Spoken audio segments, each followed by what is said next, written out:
तर रामराम मंडळी, मी स्नेहा. म्हटलं माझ्या फॉलोअर्सला काहीतरी नवीन दाखवा पातुराबद्दल. तर मग आपण बघायला जाणार आहोत पातूरमधली लेणी. पातूरमध्ये लेणी पण आहे. खरंच का?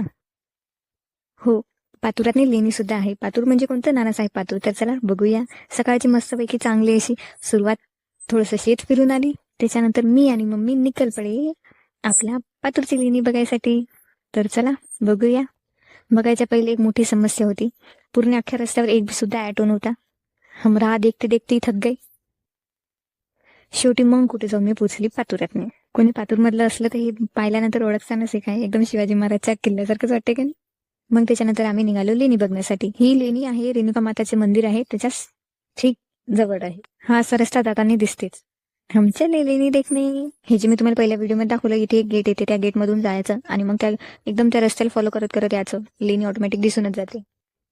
मला तर असं वाटते की लेणी पाहायची असेल ना तर पावसाळ्यातच पाहावं म्हणून हे वाली, कारण हिरवं हिरवं राहते ना, खरंच खूप छान वाटते. तर मग हे बघा, आपली लेणीची सुरुवात किती मस्त आहे. तर वरून सर्व लेणी ही अशी दिसते. यामध्ये अशा ह्या 3 आहेत, म्हणजे 3 असा गुफासारखा आहेत आणि तिन्ही पण जवळपास एकसारख्याच बांधलेल्या आहेत. तर ही सर्वात पहिली आहे, त्याच्याच बाजूने दुसरी आणि मग तिसरी आहे. तर चला बघूया अंदर जाऊन कशी आहे. तर एका रूममध्ये हवनसारखं आहे, असं काहीतरी ते हवनसारखंच वाटत होतं. आणि एका रूममध्ये असा उच्च वटा आहे ज्याच्यावर आपण बसू शकतो असा. आणि दुसऱ्या यातने पण सेम तशातूनच आहे. जी दुसरी रूम आहे त्यामध्ये असं आहे की असं म्हणतात की तिथे एकाने साधू येऊन तप करत होते. हे लेणी म्हणतात की वाकाटक काळामधली बनलेली आहे.